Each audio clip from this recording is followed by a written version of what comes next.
Chapter 15. The Gathering Storm. The morning of our planned strike against Sterling Enterprises arrived like a slow-building storm, the weight of it settling over me like a suffocating fog. For days, Adrian, Jackson, and I had been meticulously preparing, going over every possible detail, every potential pitfall. But now that the moment was upon us, my anxiety had become almost unbearable. The stakes were astronomical. If we failed, we would lose everything. Our power, our leverage, our future. And though Adrian's confidence never wavered, a quiet voice in the back of my mind whispered that something could go terribly wrong. "Are you ready?" Adrian's voice snapped me from my thoughts. He stood by the window, his silhouette bathed in the soft evening light streaming into the penthouse. The city beyond looked calm, indifferent to the battle that was about to unfold. Adrian exuded his usual air of ruthless control, his tailored suit a perfect fit, every detail meticulously in place. But today, there was something different about him, a tightness around his jaw, a sharper edge to the intensity in his eyes. Even he, for all his bravado, knew how high the stakes were. "I'm ready," I replied, trying to keep my voice steady. I took a deep breath, but my pulse betrayed me, thundering in my chest. "We should go over the plan one more time." Adrian's smile was confident, almost too relaxed. "It's simple," he said, stepping toward me, his voice a low hum of control. "We gather the stockholders and CEOs of the companies Sterling has lost. We present them with a strategy for an acquisition merger. If all goes according to plan, we'll walk out of there holding a majority share of their assets. And once we control those companies, we'll have the power to initiate a hostile takeover of Sterling." I stood there, the enormity of what we were about to do hitting me like a wave. My throat felt dry, my hands slightly trembling. I had known this was the plan, had rehearsed every move with Adrian and Jackson, but now, standing on the precipice, it felt overwhelming. "Sounds good," I managed to say, though the words felt distant. Adrian must have sensed my unease. He stepped closer, closing the space between us in an instant. His hand gently lifted my chin, forcing me to look into his eyes, those piercing eyes that had a way of pulling me in, of making everything else disappear. His touch was warm, commanding, and I felt the pull of him, the power he held over me. "And then the best part," he murmured, his voice low and sultry, sending a shiver down my spine. "When everything is said and done, we come back here and celebrate." His lips curled into a crooked grin, one that promised far more than just a victory toast. "And this time, I won't stop." His words were laced with both a promise and a challenge, and as he leaned in, his lips capturing mine, I felt the fire between us ignite. The heat of his touch, the raw intensity of his kiss, sent a surge of desire through me that nearly knocked me off my feet. The world outside, the corporate warfare, the risks, the tension, melted away, leaving only the two of us consumed by the moment. I kissed him back hard, letting the rush of passion overwhelm me for a moment. His hand slid down my back, pulling me even closer, and I could feel the fire building between us, threatening to consume us both. His lips moved against mine with a hunger that mirrored my own, and for a moment I teetered on the edge of losing control completely. It took everything in me to stop, to pull back before the moment spiraled out of control. My breathing was ragged, and I could see the same fire burning in Adrian's eyes. His grip on me tightened as if he too was fighting the urge to let go, to give in entirely. "Not yet," I whispered, my voice breathless but resolute. "We have a hostile takeover to execute first." Adrian grinned, his thumb brushing over my lower lip in a way that made my heart skip a beat. "Then let's make sure we win so we can finish what we started." He stepped back. The tension between us lingered in the air, crackling like electricity.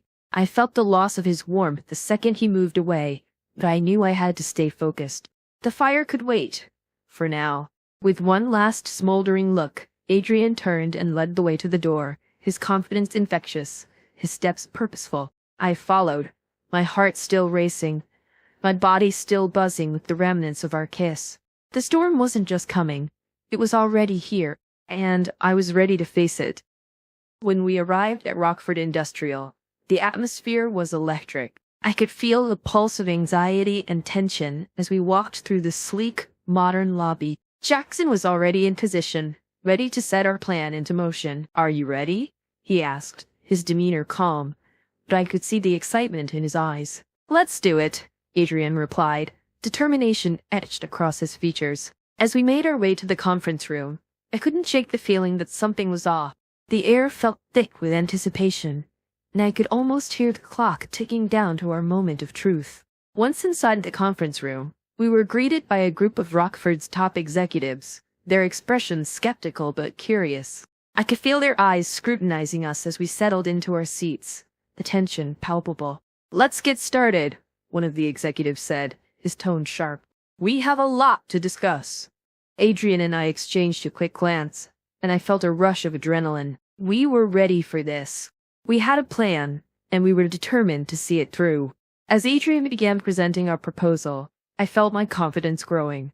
He spoke with conviction, outlining the benefits of our partnership and how we could offer value that Sterling could not. I chimed in with key points, backing up his claims with facts and figures. The more I spoke, the more I could feel the energy shift in the room. But just as things began to flow smoothly, a voice interrupted from the back of the room. "Excuse me, but isn't it a bit ironic that you're presenting this proposal after everything we've heard about your activities?" I turned to see Mark Sterling, the CEO of Sterling Enterprises, leaning against the doorframe, a smirk on his face. My stomach dropped. He had arrived unexpectedly, and his presence sent a ripple of tension through the room. "What do you mean?" Adrian replied, his expression unfazed, but I could see the tension in his jaw. "I mean, we've been hearing some rather interesting rumors about your little operation," Mark said, stepping further into the room, confidence radiating from him. "It seems your plan to undermine us has already come to light." Adrian's expression hardened. "Rumors can be misleading, Mark. We're here to present a legitimate proposal." "Legitimate?" Mark laughed, cutting him off. "You think you can come in here, make your demands, and we won't notice? You've been playing a dangerous game, Adrian." I felt the tension in the room escalate, and I exchanged a worried glance with Adrian. This wasn't part of the plan. "We're not here to play games," Adrian said, his voice steady. There was an edge to it. "We're offering a partnership that will benefit both our companies." Mark crossed his arms, his expression smug. "A partnership?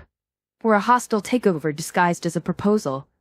You've underestimated us, and it's going to cost you." The atmosphere in the room shifted, and I could sense the executives looking at each other, their loyalty wavering. The confidence we had built began to crumble as Mark's words sank in. I stepped forward, trying to regain control. "We're offering value and a chance for both our companies to thrive," I said, my voice firm. "This is an opportunity, not a threat." Mark turned his attention to me, his smile condescending. "And why should we trust you? You're just a pawn in Adrian's game." "Because I'm not a pawn," I shot back, my voice steady. "I'm here because I believe in what we're proposing. I'm not afraid to fight for it." Mark's expression shifted, his eyes narrowing as he sized me up. "You think you can intimidate me with bravado? This is business, not a game of chess." "Exactly," Adrian interjected, his voice sharp. "And that's why we're here. To show you that we're not just playing. We're serious." The tension in the room thickened, and I could see the executives shifting uncomfortably. I could feel the weight of the moment pressing down on me, and I knew I had to act fast. "Let's make this a fair fight," I suggested, my heart racing. "We can open the books and show our intentions. Let's put everything on the table and see if we can find common ground." Mark's smirk faltered, and for a moment I saw uncertainty flash in his eyes. But then he recovered, crossing his arms defiantly. "You really think I'm going to fall for that?" "Why not?" I pressed. "If you truly believe you're stronger, then what do you have to lose? We're offering transparency." Adrian's gaze flicked to me, surprise etched across his features. I could see he was caught off guard, but I pressed on, willing to take the risk. Mark hesitated, and I could see the wheels turning in his mind. The room fell silent as he considered my proposal.